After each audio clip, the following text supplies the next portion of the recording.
when one P-40 faced a Japanese air armada over, Assam thought he was looking at 4 airplanes. At 12,000 feet above Assam, Second Lieutenant Philip Adair could see 4 dark shapes moving through the morning haze. They were still too far away to identify, and for a few seconds, he wondered whether they might be friendly aircraft returning to one of the Allied fields below. Then he completed another circle over Nagaguli and looked again. The 4 shapes were not 4 airplanes. They were 4 formations. As Adair closed the distance, the haze separated into wings, engines, and ordered rows of bombers. He counted 6 aircraft in each formation, 24 bombers by his estimate. Around them, scattered above, below, and along the sides, were roughly 40 Japanese fighters. The exact number remains uncertain. Later official accounts recorded a smaller force. But even the lowest estimate left no doubt about what Adair was seeing. A major Japanese raid moving toward the American airfields of northeast India. At that moment, he was the only American fighter pilot close enough to interfere. Minutes earlier, he had returned from a 3-hour patrol. His P-40N Warhawk, Lulu Bell, had barely been refueled when the red alert sounded. Adair ran about 100 feet to the aircraft. His crew chief already had the engine running. Adair climbed into the cockpit without stopping to put on his parachute or fasten his safety belt, opened the throttle, and was airborne in less than a minute. Only after leaving the ground did he secure himself in the seat. Now the Japanese formation was approaching the airfields that supported the hump, the dangerous air route across mountains into China. Adair knew he could not destroy an entire raid. He did not need to. If he could force the bombers to break formation, release too soon, or miss their aiming point, he might save the aircraft and supplies below. He radioed control, reported what he had found, and told them he was going in. Then, one P-40 turned toward an enemy force that may have numbered 64 aircraft. Before the morning ended, Adair would attack the bombers, fight his way through their escorts, follow one Japanese fighter into the Naga Hills, exhaust every round in his guns, and take hits that crippled his flight controls. His return journey would be nearly as dangerous as the battle itself. To keep Lulu Bell from diving into the jungle, he would have to fly part of the way home upside down. This is not the story of one pilot shooting down an entire air force. It is the true story of one man trying to make an entire air force miss. To understand why those airfields mattered, it is necessary to look beyond the war's famous fronts. The China-Burma-India theater was vast, difficult, and often neglected in public memory. Its soldiers and airmen sometimes called it the Forgotten War. Yet the fighting there was connected to one of the most important logistical problems faced by the Allies. China had been at war with Japan since 1937. After Japanese forces conquered Burma in 1942, the main overland route from India into China was cut. Until a new land route could be opened, most American supplies sent to Allied-controlled China had to travel by air from India. Transport crews flew eastward from Assam, crossing high mountains, violent weather, and some of the most unforgiving terrain in the world. The route became known as the Hump. It was dangerous even when no enemy aircraft appeared. The transports were often heavily loaded. Weather could change without warning. Ice formed on wings and propellers. Downdrafts could force an aircraft thousands of feet downward, toward mountains hidden by cloud.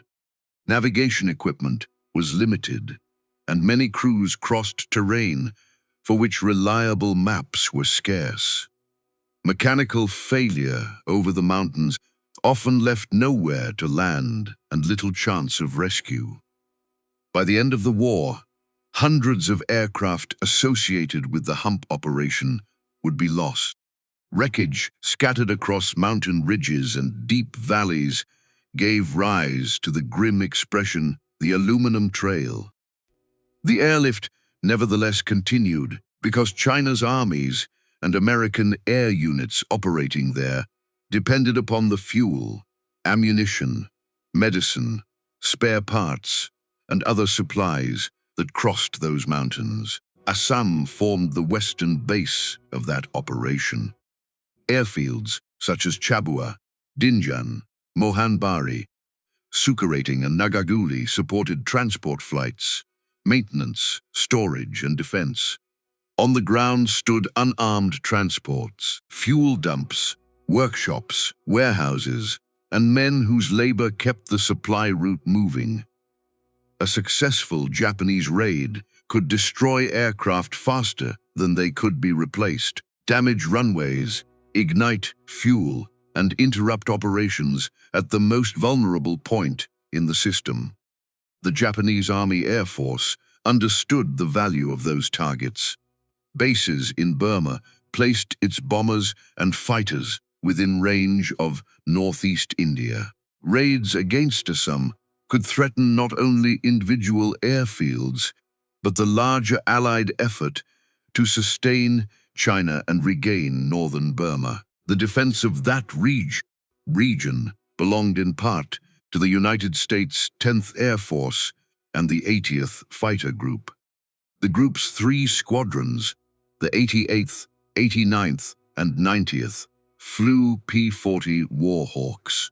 The men gave themselves a name suited to their aircraft and their surroundings. The Burma Banshees. Their P-40s carried a large white death's head across the nose.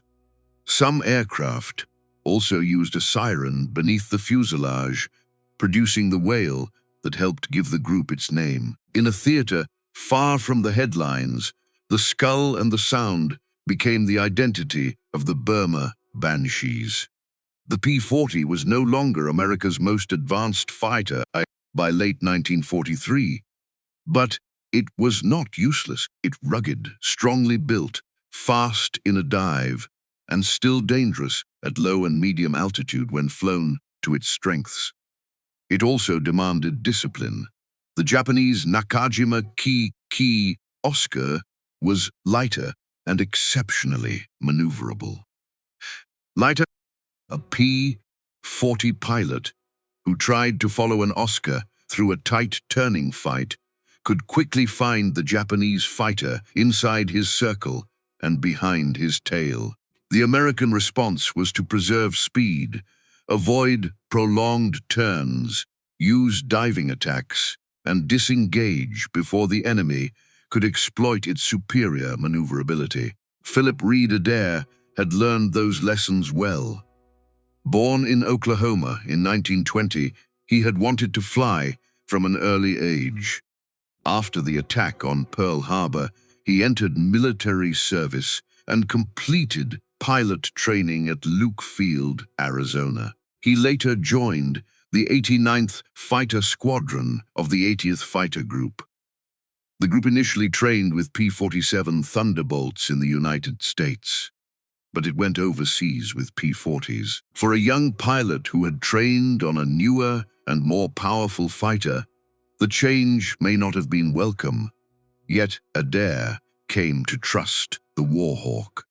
He was still a second lieutenant in December 1943, but he already commanded D Flight. He had completed 42 combat missions before the morning of December 13. He also served as an assistant engineering officer and took a personal interest in keeping his aircraft in excellent condition. His crew chief, Carroll Peake, shared that pride. Adair called his P-40 Lulu Bell, The aircraft carried the number 44 and, unusually for a combat fighter, white-wall tires, painted with material Adair had brought from the United States. He had also obtained an electric starter to replace the slower hand-cranked system. Those small details mattered on the morning of the raid. When seconds counted, Lulu Bell was ready. Daybreak on December 13, 1943, was cool and clear, though a high haze reduced visibility. The 89th Fighter Squadron had been assigned patrol duty over the Hump route, along with interdiction missions. Intelligence had warned that Japanese raids were possible. Adair drew the first patrol. He led 4 P-40s, with Lieutenant May as his element leader. The mission lasted about 3 hours and produced no contact with the enemy. When they returned to Nagaguli, other serviceable aircraft were already away on assignments. Adair had just completed his 43rd combat mission. He told Peak to service Lulu Bell immediately, and then went to the alert tent to wait for the other pilots. The rest lasted only moments. The red alert sounded. Peak was still in the cockpit, completing paperwork. He struck the electric starter, and the Allison engine came to life while Adair ran toward the aircraft. Peak climbed out on one side as Adair entered from the other. There was no careful pre-flight check, no time to fit the parachute, and no pause to fasten the harness.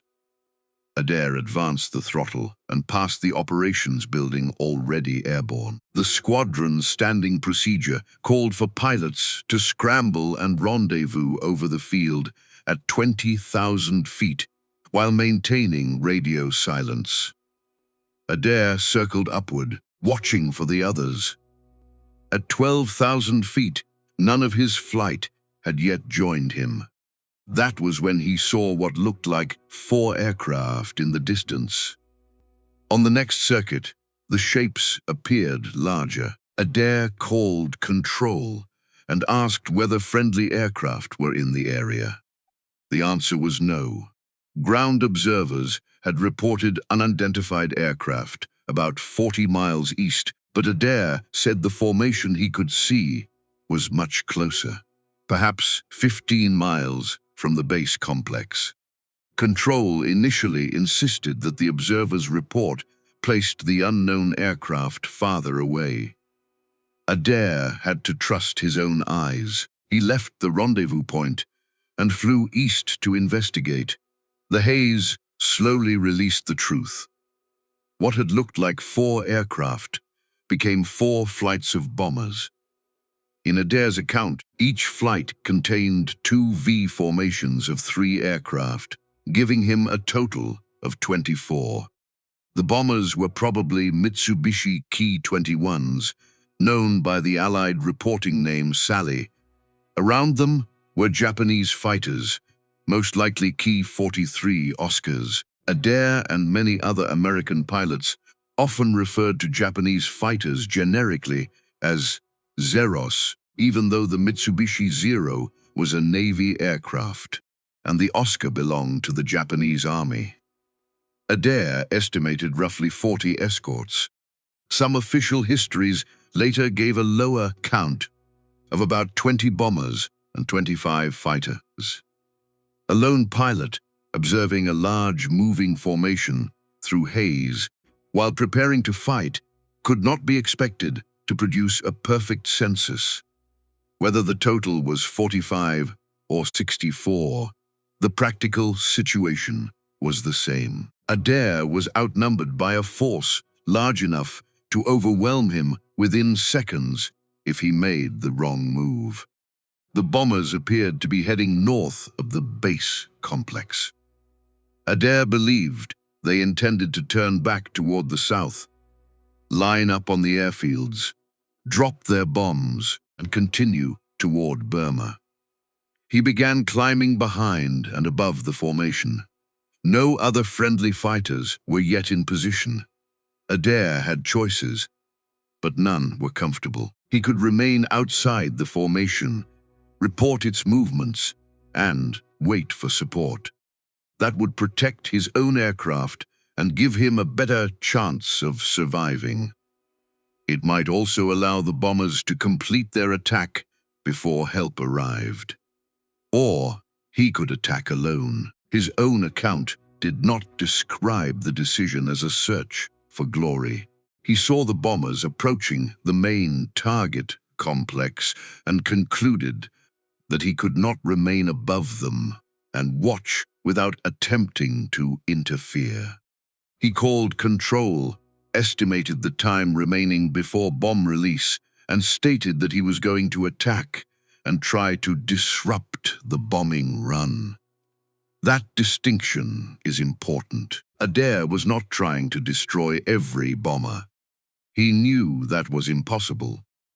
His purpose was to disturb the formation at the moment when steadiness and coordination mattered most. Level bombing depended upon order. Crews had to maintain position, heading, altitude, and timing. A sudden attack could force pilots to maneuver, compel gunners to react, and disrupt the lead aircraft from which the others took their cue. Even without shooting down a bomber, a fighter could reduce the accuracy of the formation. Adair placed Lulu Bell high above the bombers and their escorts. He planned to descend from the left, fire at the leading formation from maximum range, drop back toward the left echelon, and then swing behind the formations on the right. It was a complicated attack for one aircraft, and he knew the chance of inflicting major damage was small. Surprise was his most valuable advantage. He pushed the nose down. The P-40 gathered speed. The bombers grew larger in his windscreen. Adair opened fire at long range, sending tracers across the leading aircraft. He saw movement ripple through the formation as pilots reacted. He continued through the attack, moving toward the rear flights, before the escorts fully understood what was happening.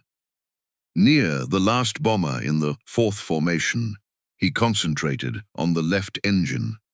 His rounds struck the fuselage and engine area, and he saw flashes as his greater speed carried him beneath, and beyond the aircraft. Then the escorts arrived. Several Japanese fighters turned toward him as soon as he cleared the bombers. Adair did not try to fight them in a circle.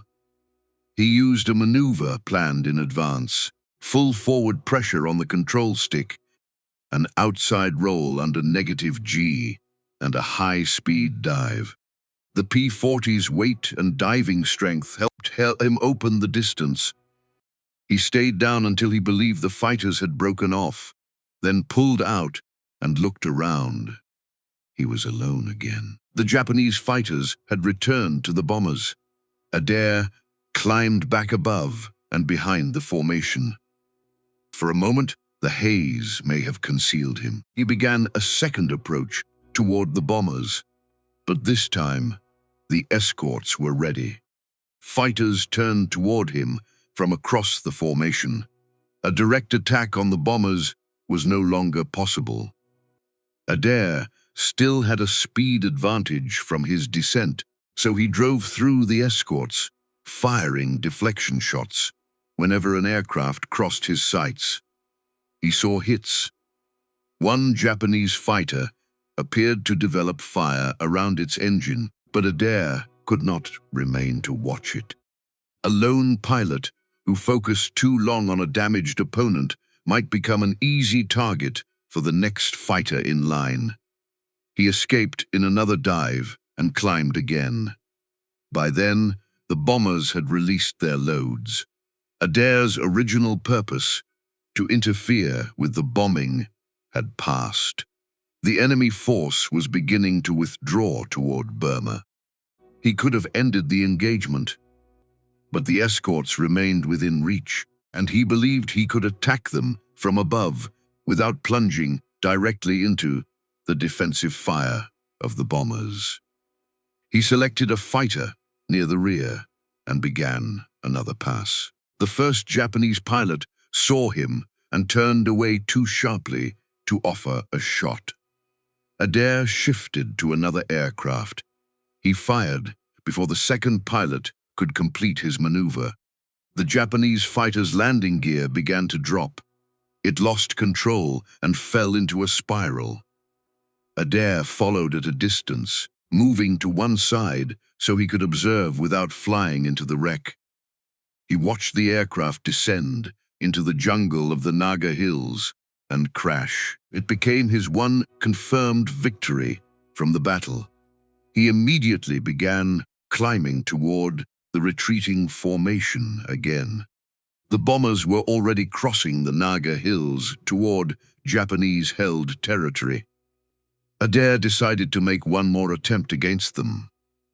This time, the escorts anticipated him. Japanese fighters came in from the right, firing as they turned. Adair broke left and found more aircraft approaching from that direction. He tried his familiar diving escape, but fighters were rising from below with enough lead to place their fire across his path. Tracers passed close to Lulu Bell. Adair pushed the control stick forward and wound in full nose-down elevator trim to increase the dive. The maneuver carried him away from the immediate attack, but the Japanese rounds had begun to strike. Several hits landed on Lulu Bell. Then an explosion sounded behind the cockpit. Flame flashed forward around both sides of the armor plate behind Adair's seat. The fire disappeared almost immediately. It was a brief flash, not a continuing cockpit fire, but Adair had no time to inspect the damage. He was already diving at high speed, and the jungle was rising toward him. He pulled back on the control stick.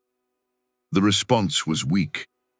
Adair reached for the elevator trim crank, remembering that he had applied full nose-down trim during the escape. The crank turned freely, but produced no effect. Something in the control or trim system had been damaged. He reduced power and pulled with both hands. For several terrible seconds, Lulu Bell continued toward the trees. At last, the nose lifted above the jungle.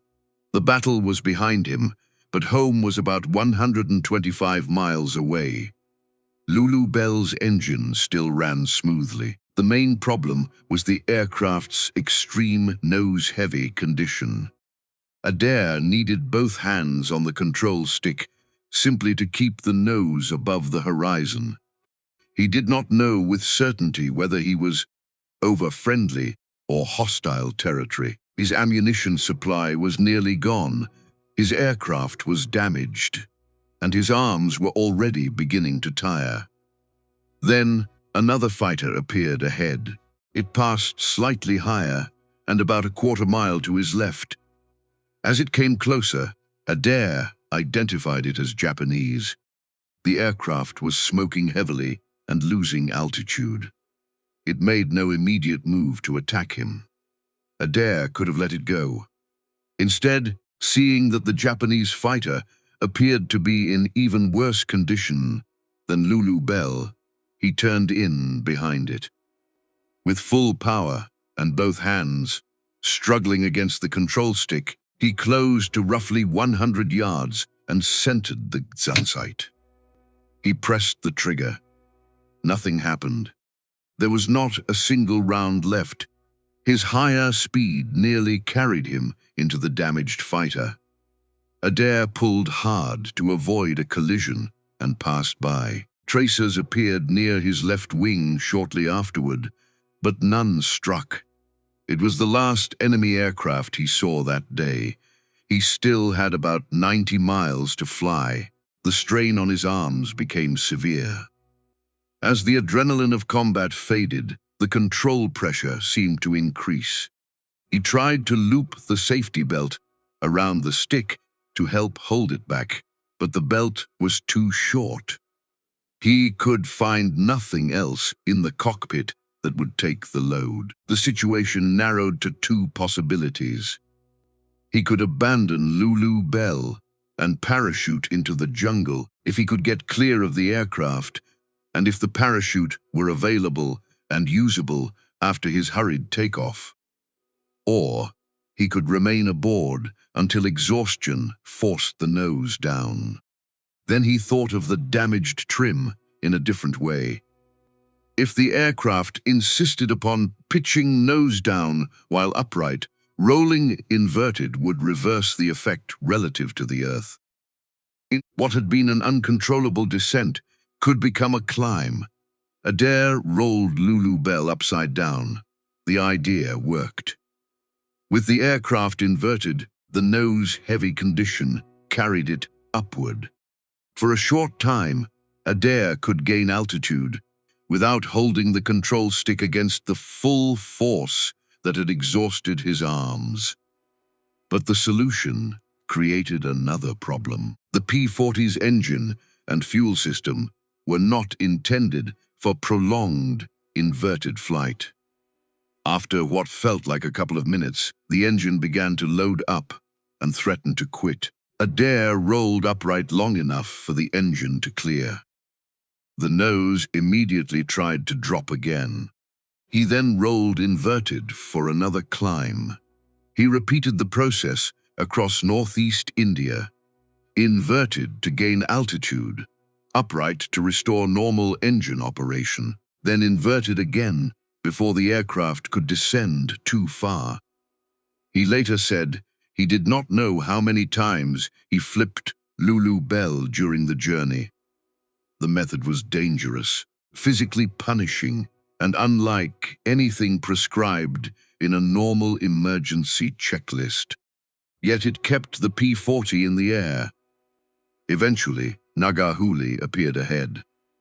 Adair was roughly half a mile from the airfield and about 1,000 feet above the ground. He approached from the south, the wrong direction for the field, and he was still upside down. The air raid warning remained in effect. To men on the ground, an inverted aircraft approaching from an unexpected direction could easily be mistaken for an enemy fighter. The anti-aircraft crews nearly opened fire.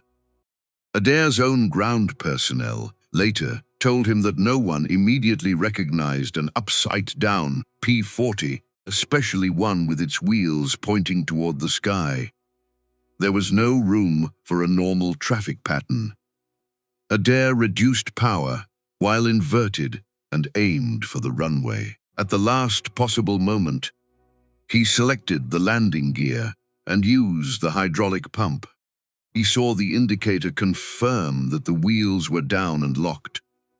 Then he rolled Lulu Bell upright, lowered the flaps, and closed the throttle.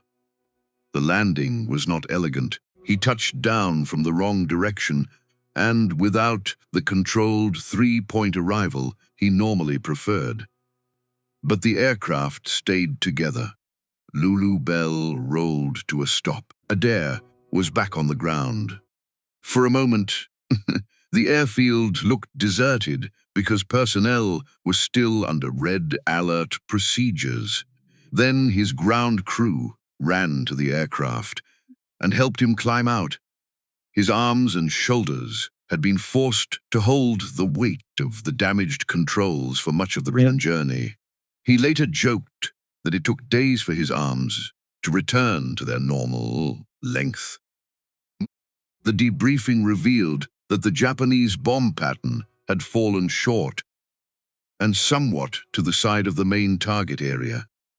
Damage was limited. Some men believed Adair's attack had contributed to the poor bombing. Adair himself remained doubtful. The odds had been so great, he wrote later, that he was not certain one fighter could have affected the result very much. His uncertainty should not be removed from the story. It is part of what makes his account credible.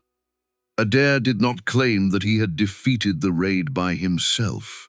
He understood that wartime results rarely belonged to one man. Bombing could fail because of weather, navigation, formation errors, evasive action, anti-aircraft fire, fighter interference, or several causes acting together. The available evidence supports the conclusion that his attack disrupted the formation at a critical moment, but it does not allow us to measure exactly how many bombs missed because of him. What can be said with confidence is that he attacked before the bomb release, forced the enemy to react, damaged at least one bomber, fought through the escorts, and kept pressure on the formation. The main target complex was missed, and the airfield suffered little damage. Adair was not the only American pilot who reached the enemy that morning. The other members of his flight eventually became airborne. Lieutenant May, Adair's element leader from the earlier patrol, was the only other pilot from the group to make contact with the Japanese formation. May pressed an attack on the bombers and shot one down. Defensive fire destroyed the engine of his P-40, forcing him to bail out. He suffered burns to his face, but survived and returned. May's part of the action matters. The dramatic image of one pilot facing an entire raid is accurate for the opening phase, when Adair first reached the formation alone. It should not erase the second pilot who entered the fight, destroyed a bomber, and lost his aircraft. War is rarely the work of a single hero. It is a chain of men, carrying out separate actions under the same danger.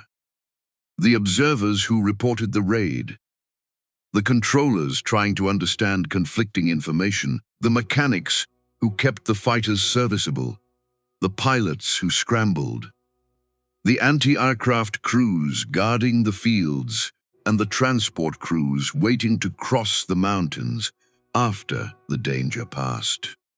Adair's 44th combat mission became the most memorable flight of his life. The number seemed especially appropriate because Lulu Bell also carried 44 on her fuselage. The aircraft required about 3 days of repairs. Adair needed roughly the same time to recover from the muscular strain of the return flight. Despite the prolonged use of emergency power and repeated inverted flight, mechanics found no damaging metal in the engine filter. Adair later described the P-40 as a reliable old aircraft, perhaps a little slow, but capable of becoming surprisingly fast when its pilot was frightened. Between two P-40s that carried the name Lulu Bell, he completed 113 combat missions before converting to P-47s. He wrote that the Warhawk never failed to bring him home. His official credit for the December 13 battle was 1 Japanese fighter destroyed, 1 fighter probably destroyed, and 1 bomber probably destroyed. Poor gun camera film made confirmation difficult. The footage did show fire trailing from the bomber's left engine and from the fighter, recorded as a probable victory. For his actions, Philip Adair received the Silver Star. He continued flying in the China-Burma-India theater and eventually became an ace, credited with 5 aerial victories. He remained in military service after the war, completed a career that extended to 1971, and retired as a colonel. His decorations included the Silver Star, Distinguished Flying Cross, Air Medal, and Legion of Merit. Adair lived until 2017. He was 97 years old when he died. Across his long life, the mourning over Assam remained connected to a particular kind of courage. Adair did not believe himself invincible. He understood that a lone P-40 could not destroy the formation in front of him.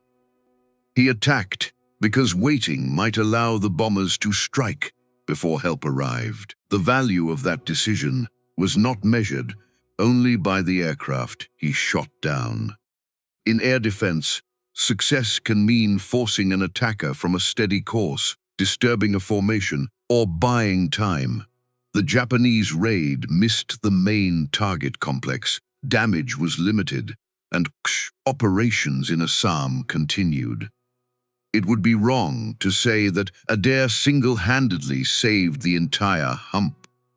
The airlift was too large and depended upon too many people for such a claim.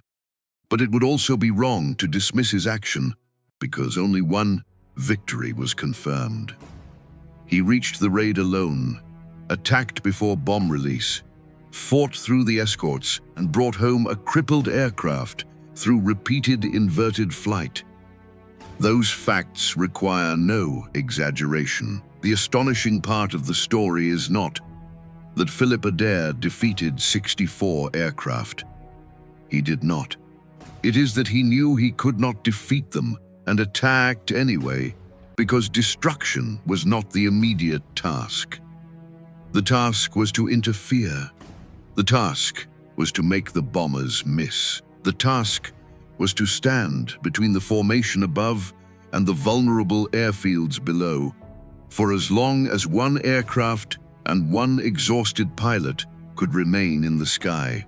Adair never claimed certainty about how much difference he made. The records show that he attacked, that the main target was missed, that Lieutenant May also fought and survived the loss of his aircraft, and that Adair returned in a badly damaged P-40. History cannot calculate the exact value of every burst of gunfire or every second of delay. It can remember the decision. One pilot was alone above Assam. A Japanese raid was approaching. The men and machines below had little time. Philip Adair went in. If this story reminds you of a veteran in your own family, a father, grandfather, uncle, brother, or friend who served in a distant theater and rarely spoke about it, write his name in the comments. Tell us where he served and where you are watching from today. The forgotten fronts remain forgotten only when their names are no longer spoken. Thank you for watching.